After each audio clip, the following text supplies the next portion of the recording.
Welcome to the Millionaire Mindcast, where we broadcast weekly interviews with millionaire minds from across the globe to empower you on your journey of unlocking a rich and fulfilling life. It's time to unleash your millionaire within. Now, here's your host, Matty A. What's going on, guys? Welcome into today's Millionaire Mindcast episode with my friend, Mr. David Neagle, one of the OG success coaches. David is somebody who has been around for decades and has an extreme amount, not only of real-world experience and a track record to back it up, but also a plethora of thousands and thousands of success stories working with seven-figure and eight-figure entrepreneurs, somebody who has worked behind the scenes with big names and big businesses for decades. And this is a space, obviously, that has become a little bit jaded. It's become a little bit stigmatized, being that if somebody has read a series of books or listened to a handful of podcasts, all of a sudden they are a success coach, a mindset coach. They're going to transform your life, and yet their life is in shambles. David is the real deal. He is somebody who is offering real value and has real results to back it up. So I'm excited for you guys to listen in on today's conversation. But if you are new to the show, I got a gift for you. I want to invite you to get one of your questions answered live on the show, as well as enter in by posting a question. Just by doing that, you get entered into win a monthly drawing of over $1,100 worth of prizes, gift cards, coaching calls, the Rich Life Planner, books, all kinds of cool stuff. And you can do that by heading over to go.millionairemindcast.com and submitting your question. Is also, if you get any value from what we talk about here on the Millionaire Mindcast, all we ask is one of two things. Share it with somebody to make an impact in their life, or leave a review on whatever platform you enjoy listening to this content on. And when you hear some of the stuff that we talked about today, if you're an entrepreneur, if you are a business owner, if you're looking to build wealth through your business, you're going to want to tune in towards the end of the episode and really take some notes to see how, based on David's experience of building wealth through his business, you can pick up on some of those clues. There was a few little things, particularly the advice that Tony Robbins gave him, that changed the way he thought about investing and using the profits that his business generates to go out and build wealth outside of his business, and when it was actually time to go about doing that, and really to go back and hear his journey in the beginning, having a near-death experience when he was younger, like legitimately almost dying, and how that kind of transformed his mindset and set him on a new path, and how he went from being really a horrible student with a horrible attitude and a horrible outlook to becoming a great student of life and becoming very curious and becoming very purposeful about how he asks questions and engages with mentors. And also how many of us, right, knowing that you're looking to build a big business, looking to build your wealth, looking to build a big life, there's a lot of pressure that goes with that, right? Choosing that safe and that secure job and not having all of the worries and the pressures that go along with entrepreneurship and building a business. He talked about some really cool things that you can use to handle those pressures and how to wire your mind for that success and how to shine under the lights, right, when everything is on the line. We also talked about how to ask for help. You know, as entrepreneurs, right, we love to have this S on our chest and be very, very prideful, and yet how asking for help is a sign of strength and how you can go about doing that more. And when it is time to do that, the number one reason people don't take action, whether you're an entrepreneur and maybe you're resistant to doing some of the things and taking some of the risks to get you to that next level, or maybe you're just somebody that wants to get started and get going, but you have some of these reservations and fears, and how he engages with fear and how he helps people rewire how they engage with fear. I think you're really going to enjoy that.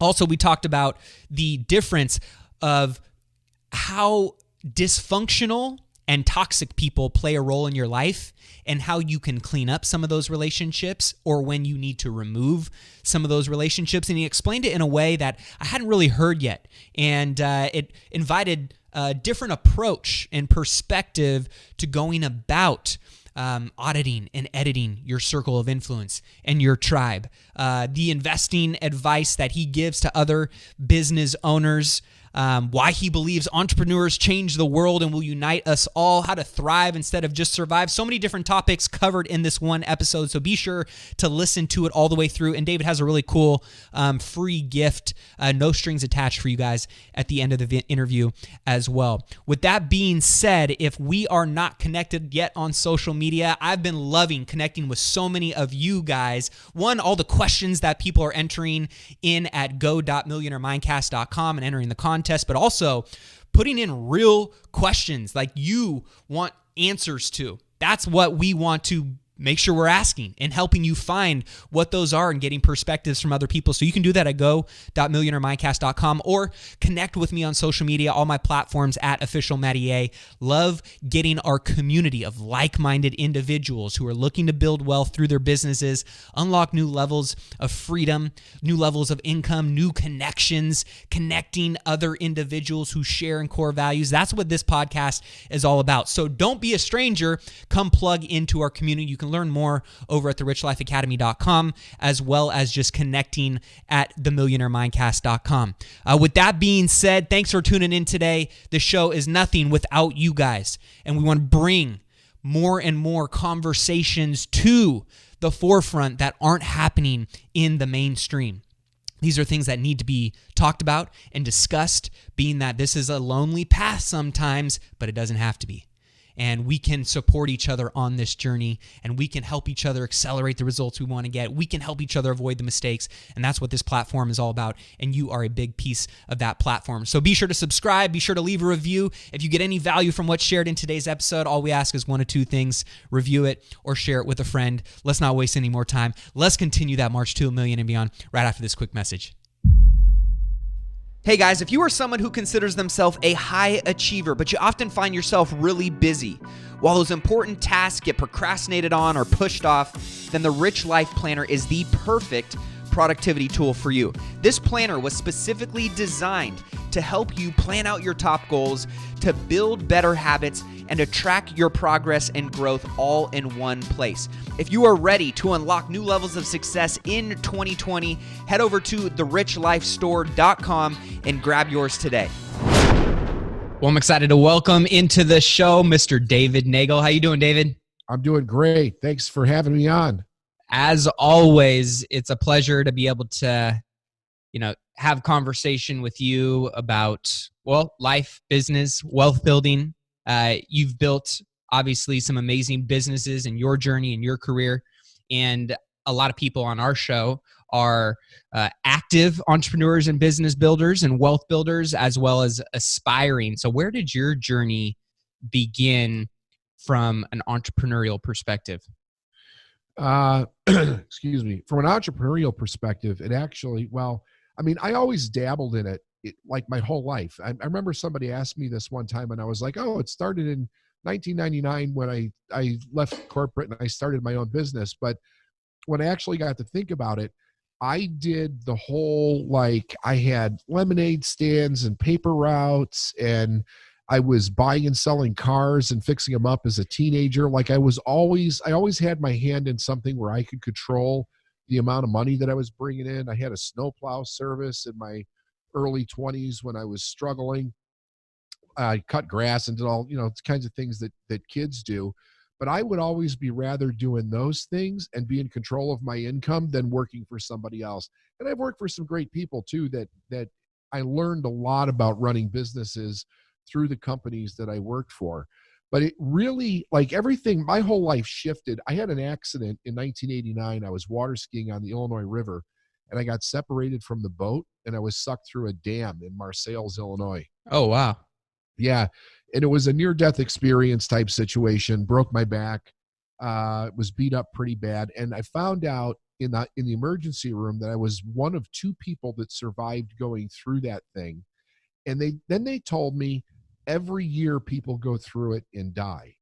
And they said, what did you do to survive? And I was thinking to myself, that's got to be the dumbest question. I have absolutely no idea I'm if I didn't have a life vest on, I definitely wouldn't have made it. But I said, it seems to me, and this was the weird part.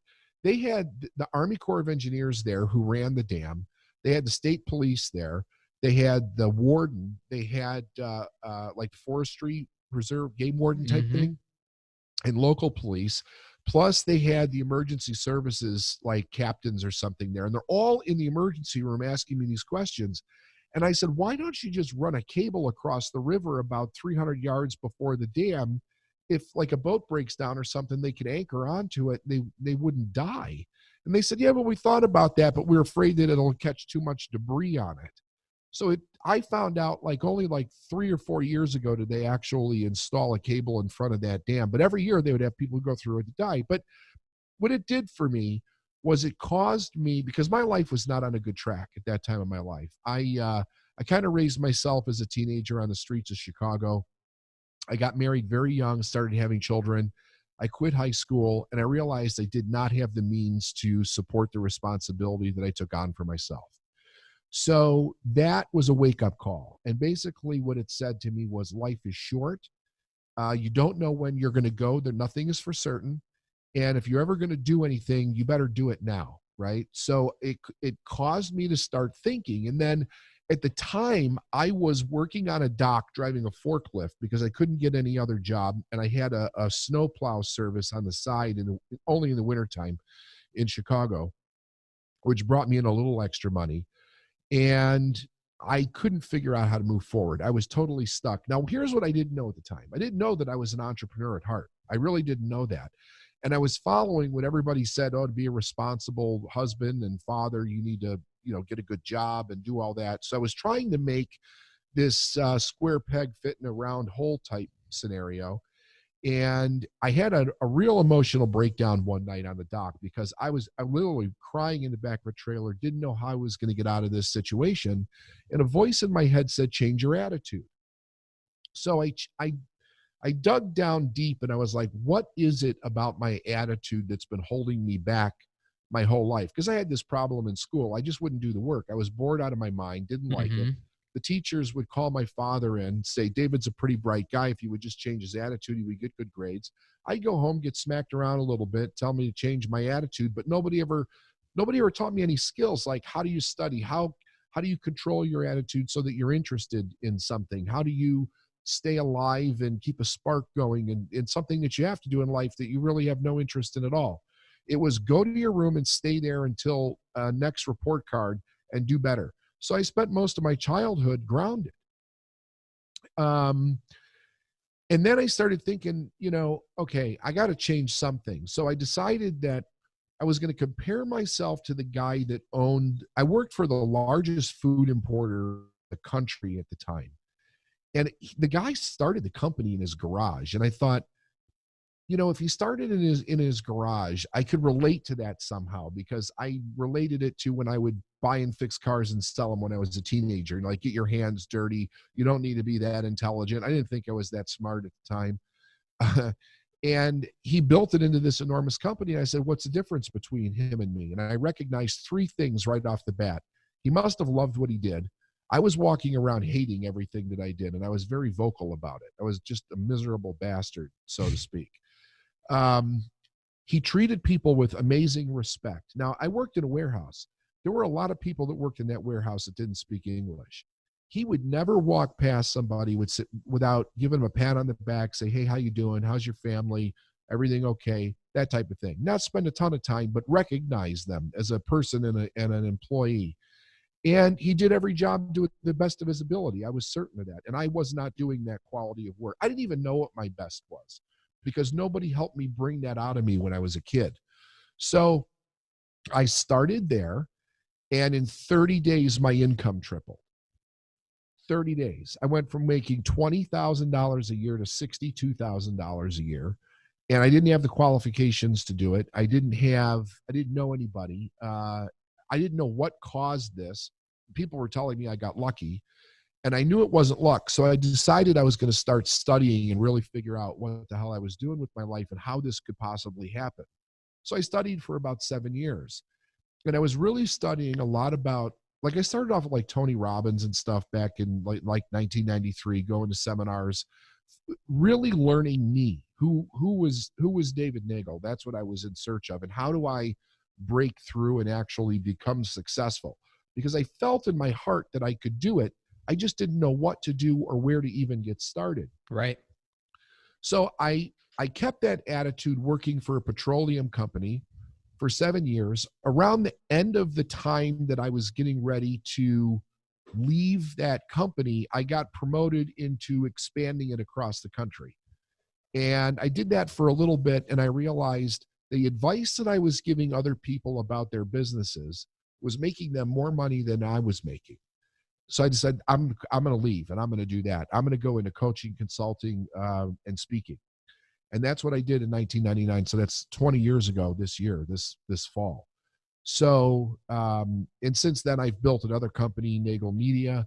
And the idea was I had to get out of my own way to be able to do it. And because I became an avid student, I learned quickly. I became a millionaire very quick after I started my own business. But I was very, very determined to win. So I had developed the ability to lose without taking it personally, fail, take chances, take risks, not have them work, learn from them, and turn them around as fast as I could. And I wasn't afraid to ask for help. What do you think of all of those things? You just named some key characteristics of successful entrepreneurs. Has been the one thing that has served you at the highest level as a business owner over your career? Be a good student.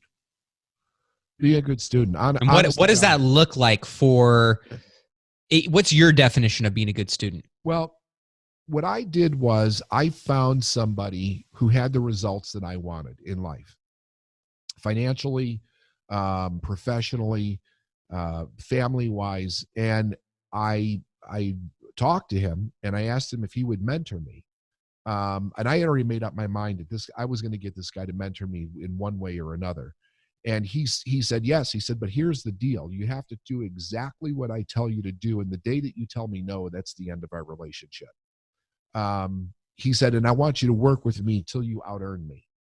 And I was like, okay, deal. I'm in. And it cost me a lot of money to do that. I had to travel, started off around the country with him, and then we went to like everywhere. But he taught me something very important. He said, all good leaders are also good students. They're good followers, and they have to know when to be which, right? So I learned from him to shut up and learn. He told me, he said, watch what I'm doing, pay attention to what I'm doing, really study me. And that's what I did. And then the other thing is that he taught me how to think. And that was a very tough process because it was going through basically 27 years of reprogramming my mind from a middle-class mindset and a working-class mindset, and really understanding how money worked, how business worked, how sales worked. He taught me incredible skills around sales. He was very big into the profit first, way before profit first was a thing. He got me to get rid of this ego and this shame around asking for help. And I hadn't realized that I was pretty much raised with this idea of do it yourself and don't ask for help. And you're not a man if you ask for right. help type thing. And I had to get rid of all that crap. And when I did, I was able to learn and move ahead so much fast. I had no idea that was blocking me so much that I just couldn't ask for help. Is that one of the things you see hurting a lot of entrepreneurs right now, is this figure it out on my own mentality versus seeking mentorship? Or have entrepreneurs wisened up a little bit and this is something that they're coming around on? Some have. I think people are asking for help more than they ever did before. Like when I first started out coaching and consulting, I would go into corporations and they would look at you cross-eyed.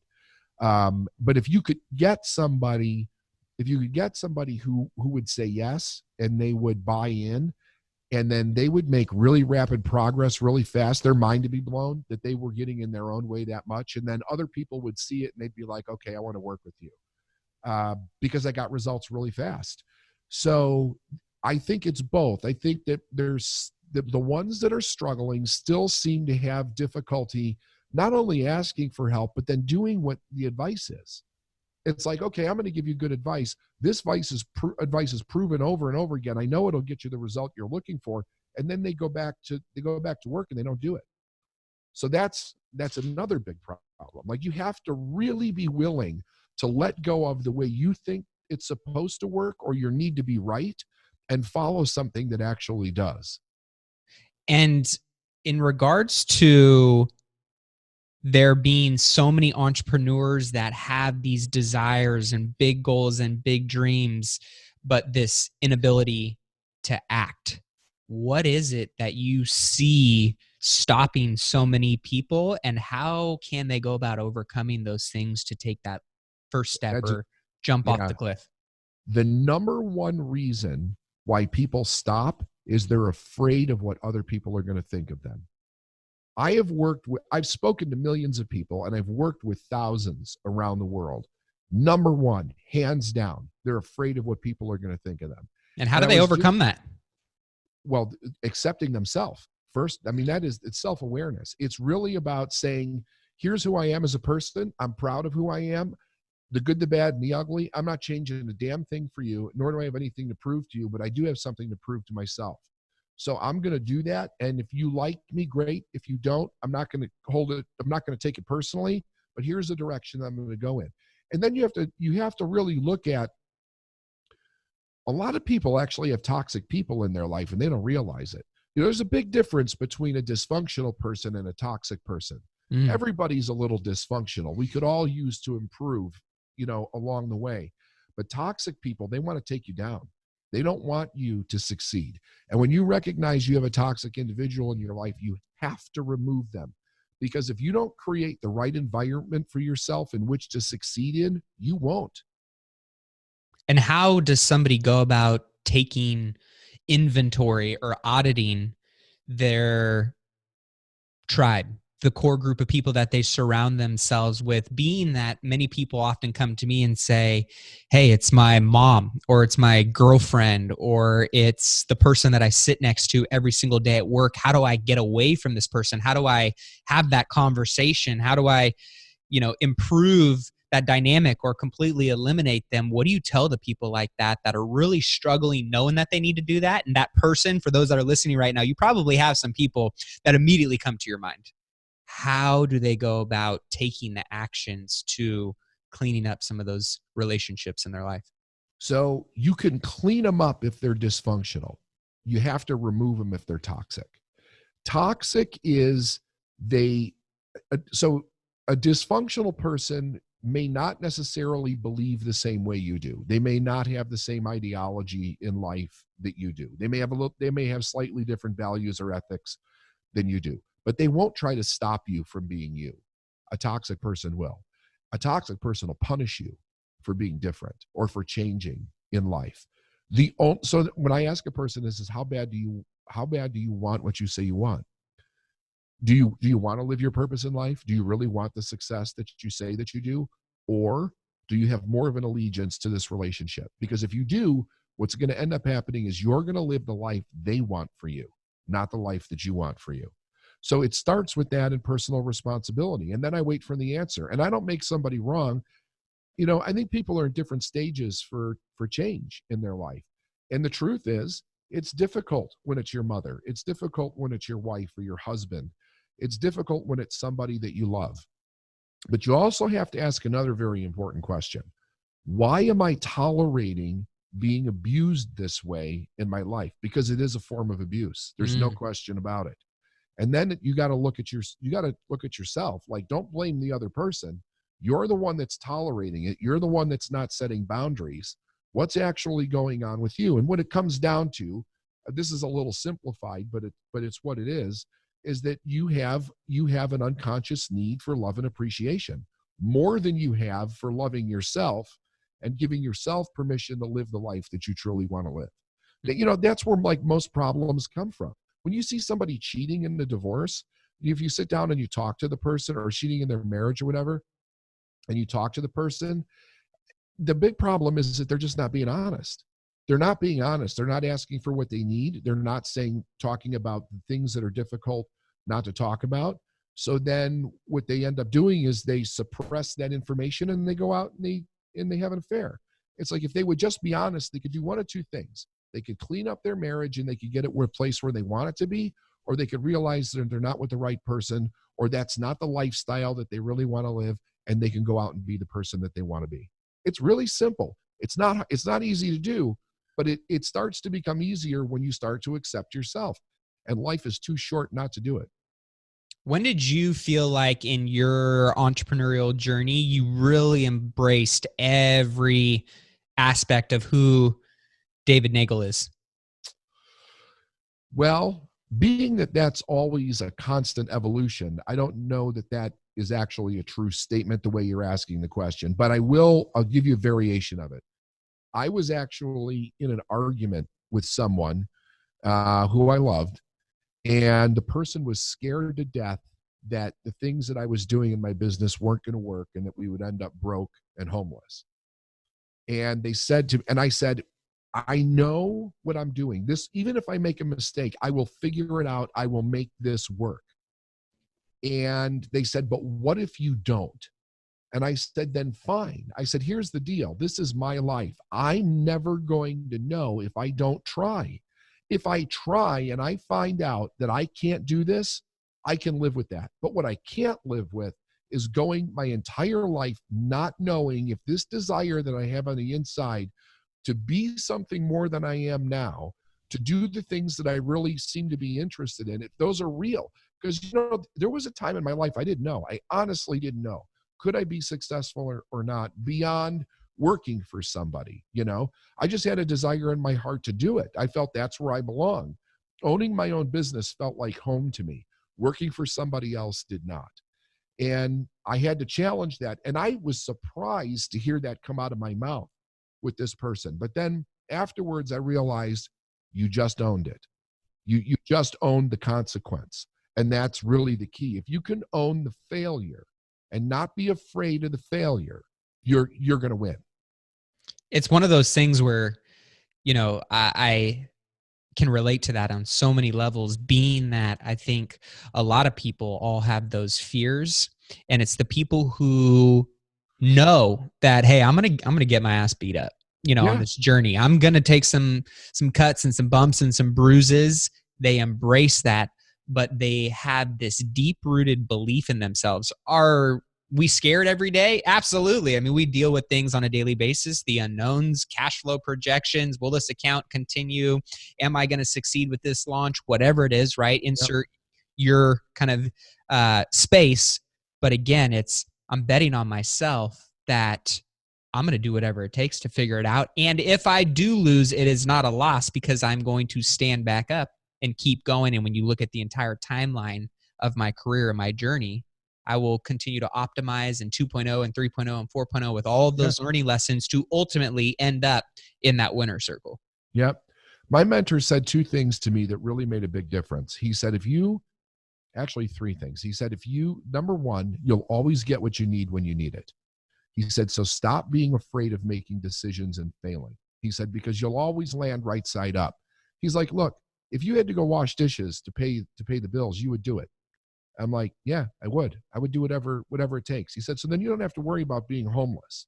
He said, the other thing is that everything that goes wrong, and a lot of things will go wrong, there's something right about it. He said, the key to turning it around is figuring out what's right about it. What is it that you're learning from every mistake, from every time you get beat up out there, every time you get your lumps? What are you learning from this? And you take that with you moving forward. And the other thing he said was, everything that you want is already here. You just have to make room in your life to receive it. And that was a big thing for me, because that meant you got to get your house in order. It's kind of like, if you can't keep your house in order, you can't make your bed, you better hold off just a little bit before you go out there and start a business, because you're not taking care of your own territory. You don't even have control over that yet.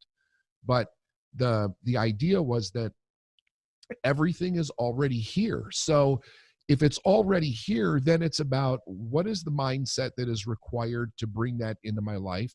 What are the systems and strategies that I need to learn to enjoy those things just like any other successful entrepreneur would. And yeah. It's a great point. And as I think every stage of life, every stage of business, one of my favorite quotes is every level has new devils, right? And so who you are right now isn't necessarily what's going to unlock that next milestone or that next big breakthrough or that next big payday or that next big relationship that could completely change your life. Yet we are striving towards those things. And you don't necessarily have to have all the answers, but there are practices and disciplines and habits and frameworks that you can consistently plug into that you know are expansion based. What are some of the things that you consistently do week in, week out, no matter what, that lead to that type of growth internally, spiritually, emotionally, and then externally in your physical world? So I'm the kind of person I get I think a lot of entrepreneurs do this. Like we have to be careful not to let our ideas rule us, right? Because we're creative, we've got a lot of ideas. But when I get an idea that won't go away, I write my ideas down all the time. And then I'll research them and see, is there anything about this, that it's worth looking into? The moment that I find out that there is, I immediately take action on it. I don't wait for circumstances to be right. I don't wait for money to be there. I don't wait for anything. I immediately take action on it and I create the space for that thing to grow. Like when I started my media company, it started off as just an idea. And I realized that I needed a media service for my own parent company. And I thought, well, I could go out and hire another media company, or I could build my own from the ground up, and that I'll be its first client. And then as I learn, I'll take on other clients. So I immediately went out and rented 1,200 feet of office space in order to build this company. And I didn't even have an employee yet for it. But see, it forced me, I couldn't walk past that office space every day with it being the hallway being dark because it's connected to my main office. So I did that, and then I just started, I hired the first two people, and I started putting equipment in. I put a podcast studio in there, and I just came in every day and started doing it. So that's the way that I do things. I step right into them. And if I make a mistake, then I make a mistake, and I get rid of it and start over with something else. But mistakes don't really bother me. It's like, okay, that's cool. That didn't work. What does? Or why didn't it work? What can we learn from that to do something else? Those failures are really great instant feedback that ultimately, give you the ability to continue to expand, continue to grow, continue to figure out what those next steps are. And kind of like what you said, I love that you put yourself in a place of pressure, right? When you look at the highest performing athletes and actors, they are still scared, but they embrace that pressure, knowing that that's what ultimately is what's required to get them to the outcome that they will fight tooth and nail for no matter what and lay it all on the line for. Yeah, absolutely. No question about it. It's kind of like reminds me of that. It's the butterfly and the caterpillar story where, the little kid finds the caterpillar who wants to see it go into a butterfly. And as it, after months of taking care of it, as it starts to break through the cocoon, he sees it struggling and he just wants to help it. They end up cutting it out, but the pressure ultimately is what forces the blood into the wings that gives, through that experience, the butterfly the actual strength to take flight. Yeah. And so many people shy away from pressure. Did you always have that mentality, or is that something that has been learned over time? I always like to ask the question is, were you born a great entrepreneur, or did you create a great entrepreneur? I think I would say that it's a little bit of both. I think that I was born with a very adventurous spirit. And I think that in some of the early parts of my life kind of squashed that a little bit. But what was interesting was that when I was 13, my parents got divorced, and I was born and raised in Chicago, except for about a 3-year period of time when we lived in Phoenix in the 70s. And then my mom and dad got split up when I was 13. My mom wanted to come back to Chicago because that's where she felt home was for her. But then she kind of went off the deep end for a few years, about 3 years actually. And I was kind of left really kind of looking after my brother, looking after the house, and figuring out how to get through those, 13 to 17, those years of our teenage years, childhood, whatever. And I was scared out of my mind. Like, I was scared every day.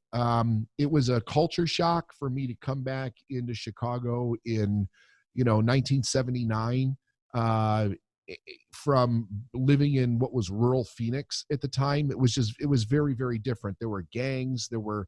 I didn't know where I was safe, where I wasn't safe. My mother wasn't around. A lot had changed really quick. So I had to become street smart. And that took a little while because I was so afraid. I found out that I was doing a lot of things. I was avoiding a lot because I was afraid.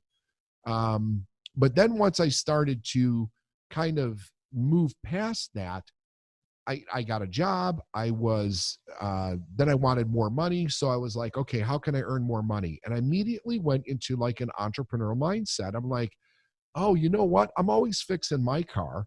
I could buy these cars for $400 on a corner parking lot. And then I could go buy cheap parts out of like a junkyard or something, and I could fix them up a little bit and then sell them for like 1,200. And that's how I was making extra money on the side doing that. And I didn't think about the time like, oh, you're in business for yourself, or that's kind of the entrepreneurial spirit. I wasn't thinking that at the time. It was just kind of survival. So when I had a family, when I first started my family, my thought was, I don't want my kids to be like, have the experience that I did. So I doubled down on being this responsible person, but it was killing me and it was killing my spirit. So it was kind of up and down. And I think that one thing helped the other, but there was a lot that I had to get over in order to actually be able to make it work. Otherwise I would have been too scared. And as people build that confidence and they get into their entrepreneurial space and they start building a business and they start seeing some traction and they start generating some money as you did, how did you go about building wealth? Were you taking some of your proceeds and profits and, diversifying into other investment vehicles? Yeah. Or were you reinvesting all of that into your business? Well, it started off with most of it into the business. And I'm still a big believer that is like hands down. If you talk to most entrepreneurs, they'll tell you that the the best return on your investment is at your company, right?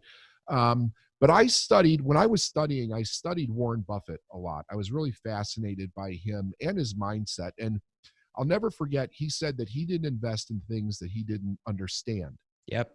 And I was dealing with this thing where I didn't know how smart I was or how smart I wasn't, because I didn't do well in school. And teachers they didn't label me dumb, but they sure didn't label me smart either. So when I heard that he had investments in like Coca-Cola and stuff like that, I'm like, I can understand those things. But what I found out was that there was a great logic to it. And as I began to study investing, I was really looking at, okay, what am I interested in? Like, if I wanted to invest in a company, what am I interested in?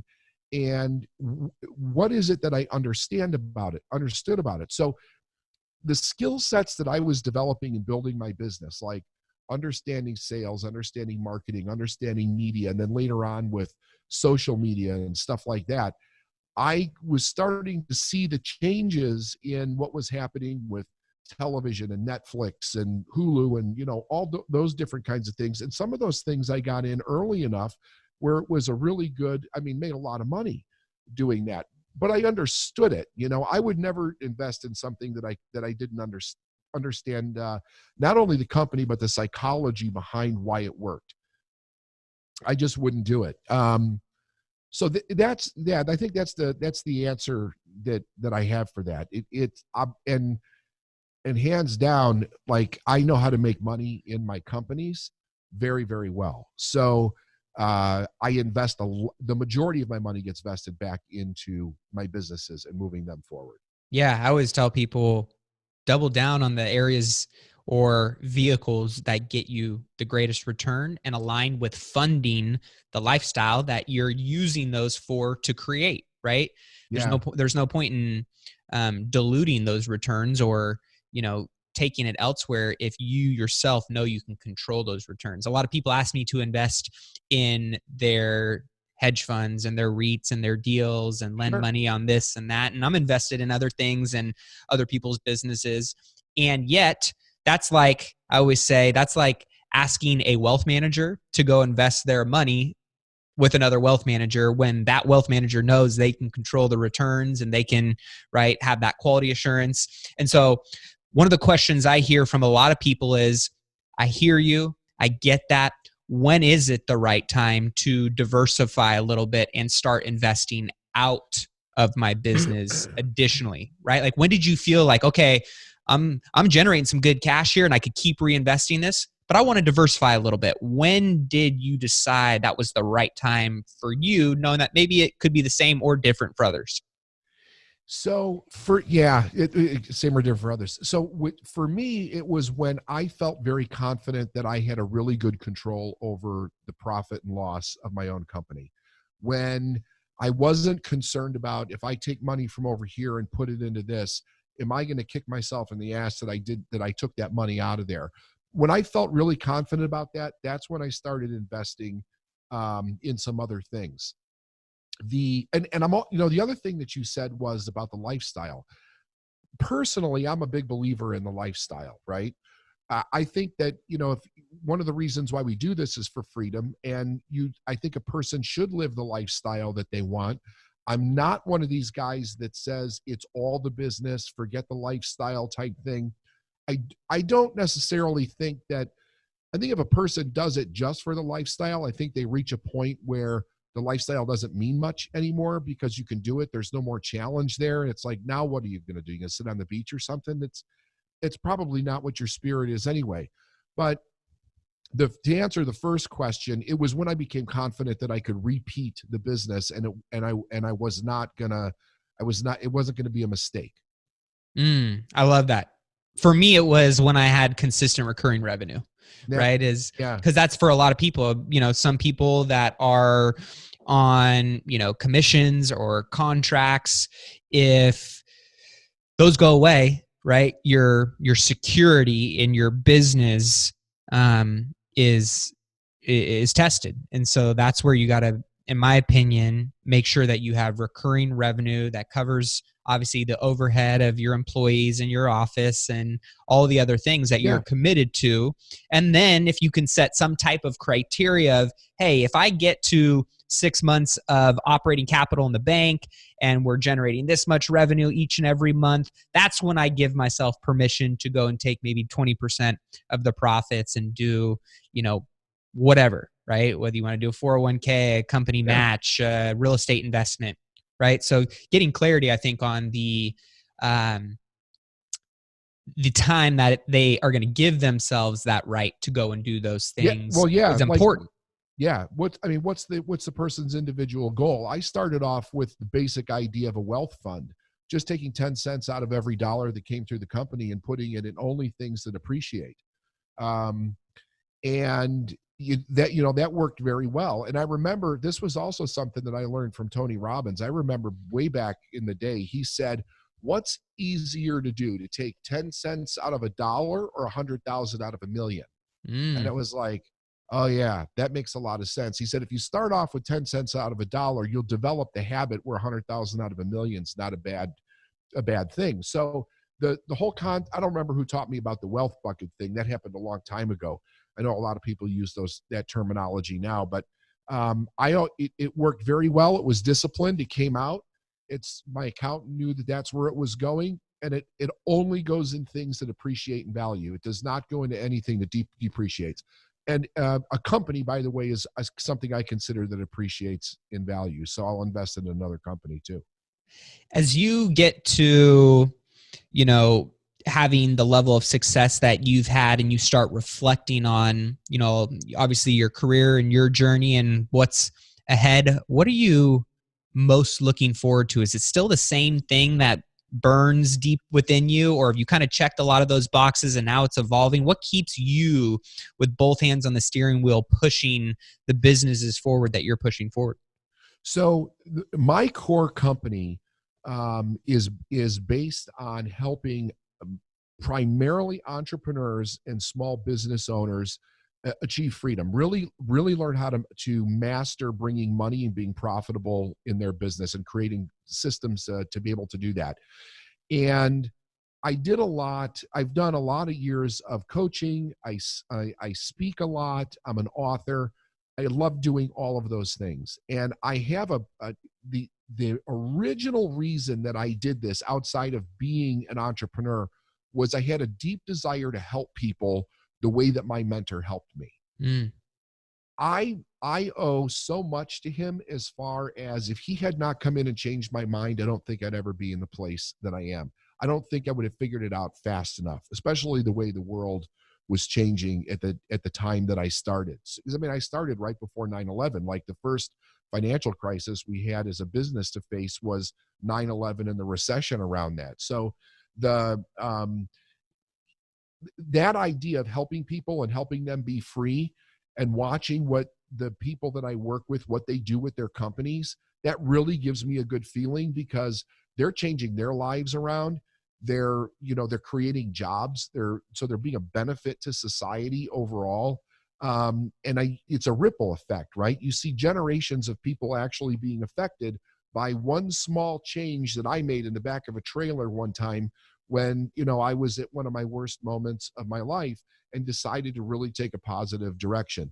So that's what fulfills me on the inside the most.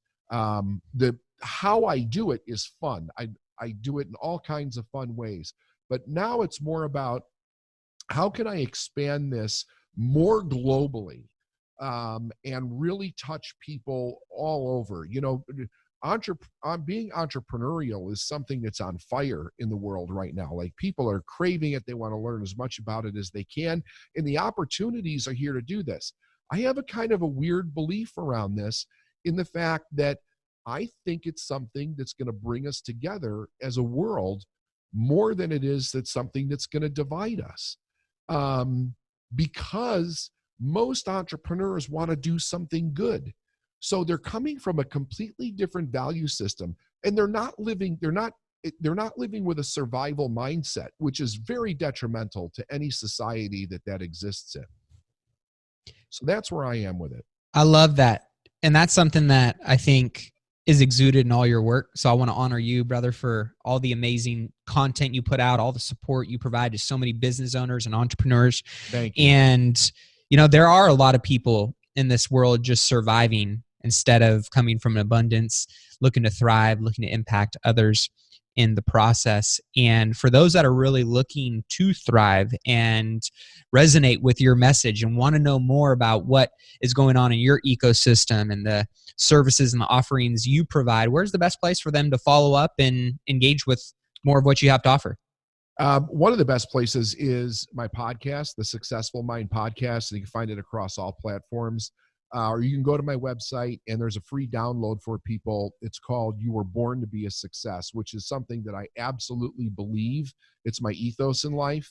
It's a free download. There's no obligation to do anything. And I don't do any sales on my podcast. It's all about getting really good quality information to people that need it, to help them move the needle forward in their life. Guys, we'll include all of the links in the show notes at millionairemindcast.com. So be sure to check that out. Be sure to tag Mr. David Neagle, myself, if you got some value from today's episode. And go check out all the amazing, he's got some amazing resources and free downloads. Again, like you said, no strings attached. Just really looking to add value to whatever path you're on in your own entrepreneurial journey, whatever stage you're at. David's been there. He's worked with some of the best in the world, and can definitely be a great resource for you guys moving forward. David, it was always a pleasure, man. Thank you for being on the show today. Thank you. We'll see you on the next episode. All right. Take care. Well, that wraps up this week's episode. Hopefully you enjoyed that interview and got some massive value from it. Just one thing can completely transform the path that you are on. And if you did, be sure to share it with somebody else. Be sure to give this gift to somebody else that needs to hear this today. And also be sure to tag our guests to let them know what they shared was appreciated, that it impacted you in some way. If you haven't entered our monthly giveaway of over $1,100 in prizes each and every month, we pick one listener. Be sure to head over to go.millionairemindcast.com and check out all the amazing prizes in that contest and giveaway and enter yourself. Also, if you and I haven't connected yet, be sure to text me. You can text me at 844-447-1555. Yes, I answer and respond to every text individually. I personally love connecting with all the listeners of the show. I love hearing what big goals and what big dreams you're marching towards. And most importantly, I love knowing more about how I can support you. So if I haven't gotten to connect with you yet, don't be shy.